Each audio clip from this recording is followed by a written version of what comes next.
Imagine moonlight spilling through a cracked stone archway, illuminating a dusty steel vault door stamped République Française. Inside, piles of unmarked ledgers whisper secrets older than the Cold War itself. You can almost hear General de Gaulle tapping his fountain pen as he orchestrates a covert symphony of offshore trusts and encrypted telegrams.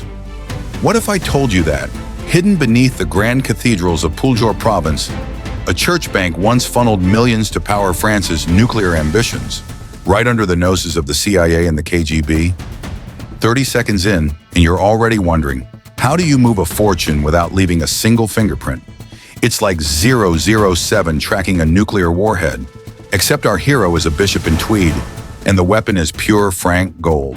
Cue the adrenaline, because every stroke of the pen, every hushed conversation in Vatican corridors was a move on an invisible chessboard. But before you start picturing cardinals in trench coats, here's the kicker. These accounts weren't just about money. They were about power, independence, and a gamble that could topple governments. Are you ready to step into a world where faith and finance collide in a secret game of espionage? Stay tuned, because what you're about to hear will make you rethink everything you thought you knew about post-war France. Here's where the story really takes root.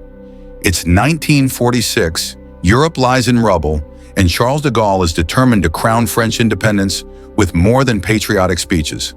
To outmaneuver both Washington's dollars and Moscow's rubles, the French government quietly created a network of overseas accounts, an offshore trust labyrinth that would make a hedge fund manager blush.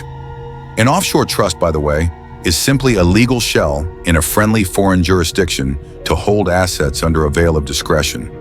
Think of it as the world's least crowded parking garage for cash. Enter the Pouljord Province Church Bank, a modest-sounding institution tucked away in Burgundy's rolling hills. On paper, it catered to local parishes.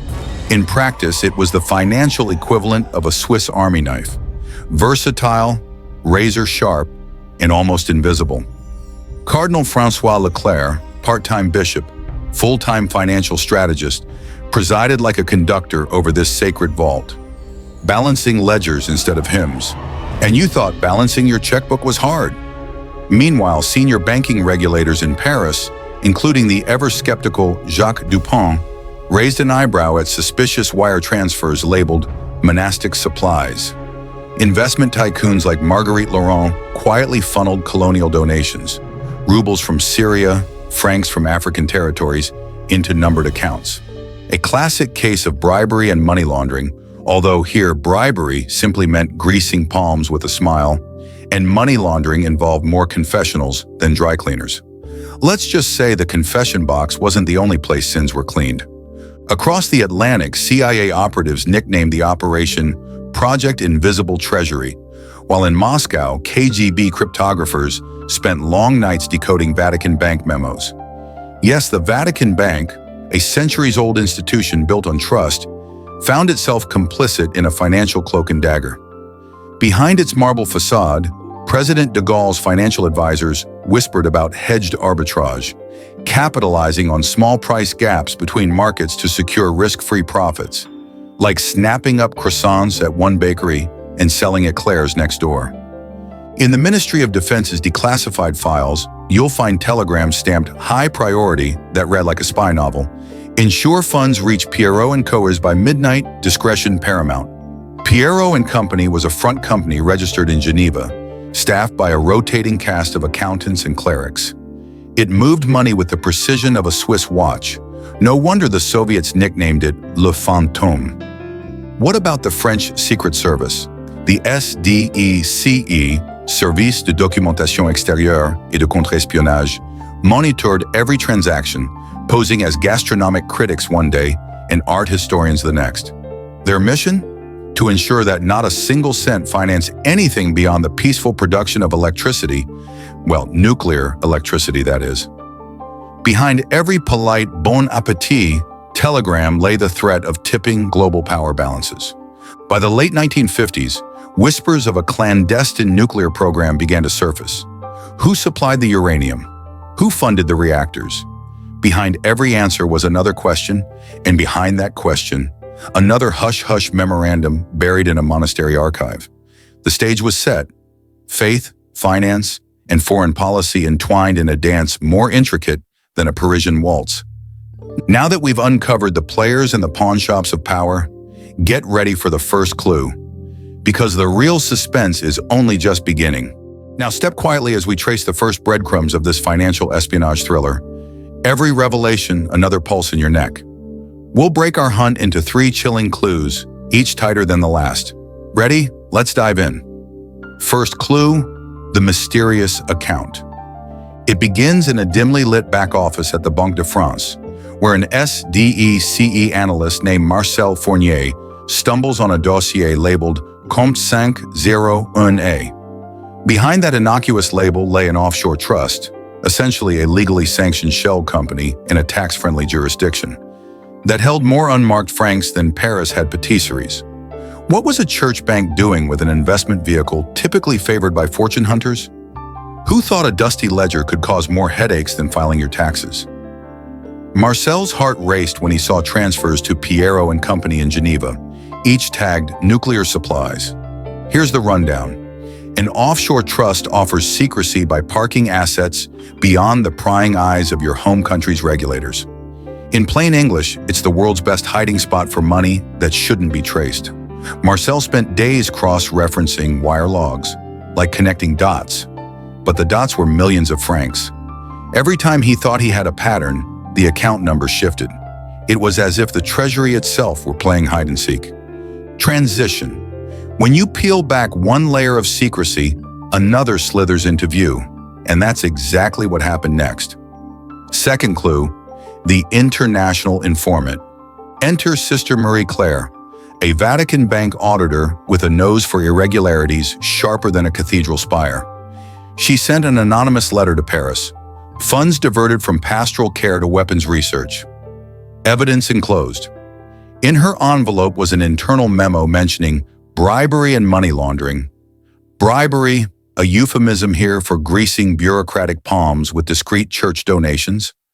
Laundering, the rerouting of those donations through legitimate-looking channels until no one could remember their origin.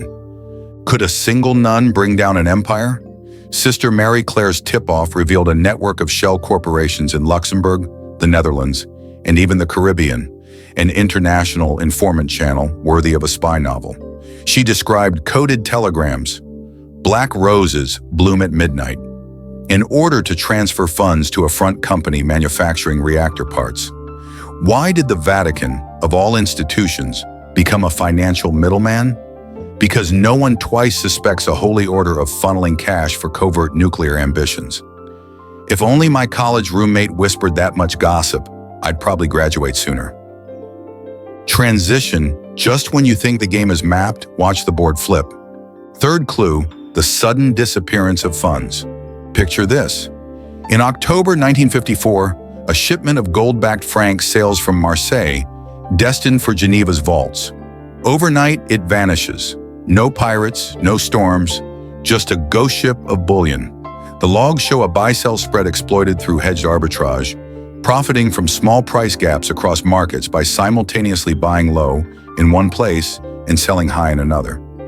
In simpler terms, it's like buying croissants in Dijon for 5 francs and trading them in Nice for 7, pocketing the difference risk-free. Only here, the commodity was gold and the stakes were national security. Investigators suspected collusion. Dock workers paid off with church stipends, customs officials given extra grace in their retirement pensions. But the official report concluded unexplained loss at sea, an elegant euphemism that left everyone scratching their heads.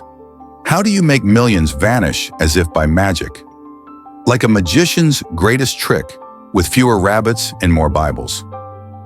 Transition, 3 clues in, and the tension ratchets higher, because the next revelation could rewrite history itself. By now you're on the edge of your seat, an offshore trust too big to ignore, a whistleblower cloaked in habit, and a bullion shipment that disappeared without a trace. What played out next would upend governments, challenge the twin superpowers, and expose the true cost of France's invisible treasury. Keep your eyes peeled. Module 4 is where the vault door finally swings open. Now brace yourself as we crack open the vault and expose the full scope of France's invisible treasury, the moment where shadow and light collide. In late 1958, a team of forensic auditors finally got their hands on the buried ledgers in a vaulted archive beneath the Pouljord Cathedral. These weren't ordinary balance sheets. They were off-balance sheet footnotes detailing transfers to a company called San Sebastian Holdings. A forensic audit is simply a deep-dive investigation into financial records to uncover fraud or mischief. Think of it as CSI, but with calculators and carbon paper. When the auditors aligned the Vatican Bank's memo stamps with customs manifests from Marseille, the true scale of the operation exploded into view. The smoking gun emerged in the form of decrypted radio transmissions intercepted by the SDECE. One message read, "Commence offloading at Marcoule site. Pay contractor in full. Key witness silence assured."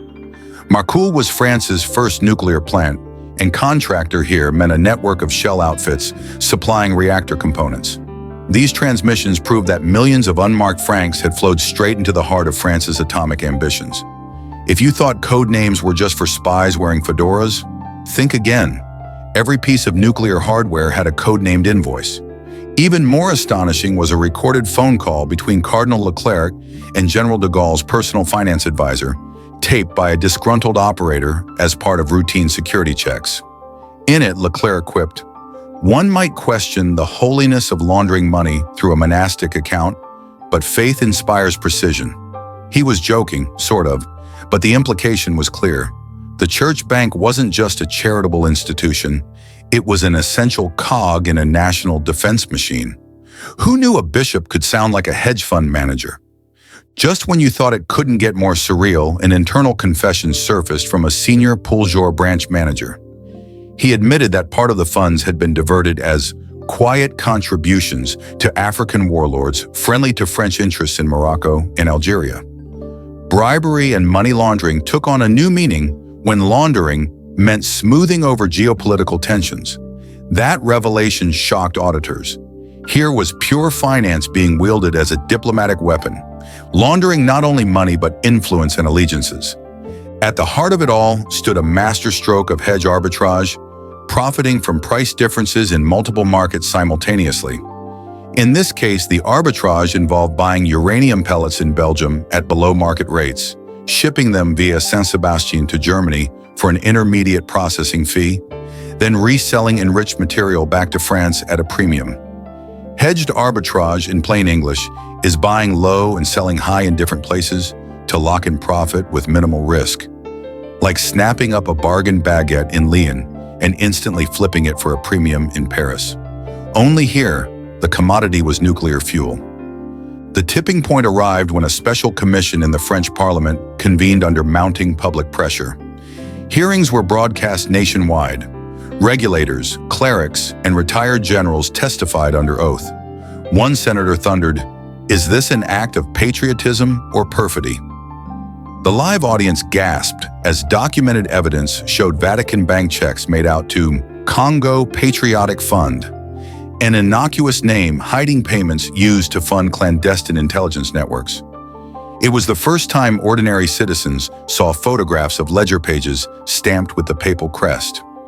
Meanwhile, KGB files declassified decades later revealed that Soviet spies had infiltrated St. Sebastian Holdings from its inception. They not only tracked every franc but quietly sabotaged some reactor shipments, ensuring French engineers chased phantom design flaws. This dual infiltration by friends and foes alike turned the invisible treasury into a double-edged sword, a source of national pride and a glaring vulnerability. Could any financial fortress truly stand impregnable when both ally and adversary hold the keys? At the climax, you realize this wasn't just a tale of money laundering or secret accounts. It was a story of how faith, finance, and geopolitics converged in a single cathedral-vaulted chamber. Evidence laid bare the birth, rise, and ultimate collapse of France's invisible cash empire. What began as a desperate bid for sovereignty ended in scandal and reform, reshaping international banking protocols forever. As the dust settled, one question lingered. In a world where money can be as elusive as faith, how do you safeguard a nation's most precious secrets? As our story draws to a close, picture the sun setting over the vaulted aisles of Pouljord Cathedral, its stained glass windows bathed in amber light, just like the golden francs that once slipped through hidden passages beneath its stones.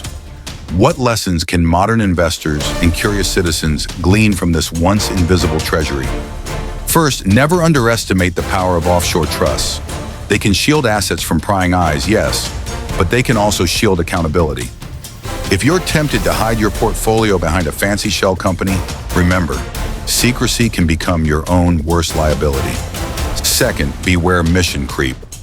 What began as a financial tool to support national independence morphed into a geopolitical weapon. Hedge arbitrage and off-balance sheet financing are handy for smoothing risk, but left unchecked, they can fuel conflicts and scandals that outlast any profit. Ask yourself, when does financial ingenuity cross the line into moral ambiguity? If your spreadsheets start to look more like spy dossiers, it might be time to step back and reassess. Third, transparency isn't just a buzzword, it's the bedrock of trust. Regulators today stress, know your customer, KYC, protocols and anti-money laundering, AML standards to prevent another invisible treasury. Think of KYC as ID checks at the door to a vault, and AML as the security cameras catching any suspicious handoffs. Without them, you're inviting unseen forces to manipulate markets and public opinion. Finally, remember that even the grandest schemes hinge on human fallibility. Cardinal Leclerc's wry jokes behind closed doors, the disgruntled operator who leaked taped calls, Sister Mary Claire's moral compass, all remind us that integrity can topple the most fortified empires. In your own ventures, whether you're balancing a retirement fund or launching a startup, never lose sight of ethical guardrails. So here's your takeaway. Financial creativity fuels progress, but it must walk hand in hand with accountability and ethical foresight. As you navigate today's complex markets, be it crypto arbitrage or green energy investing, ask the hard questions. Are my gains built on solid ground? Could my clever loophole become tomorrow's scandal? If you found this journey through de Gaulle's invisible treasury as riveting as a spy thriller, hit that subscribe button, tap the like icon, and ring the bell so you never miss another deep dive into history's best-kept secrets. Share this video with friends who love a good financial mystery and drop a comment below. What secret finance story should we unravel next? Your curiosity powers our channel, and together we'll keep shining light on the shadows of history.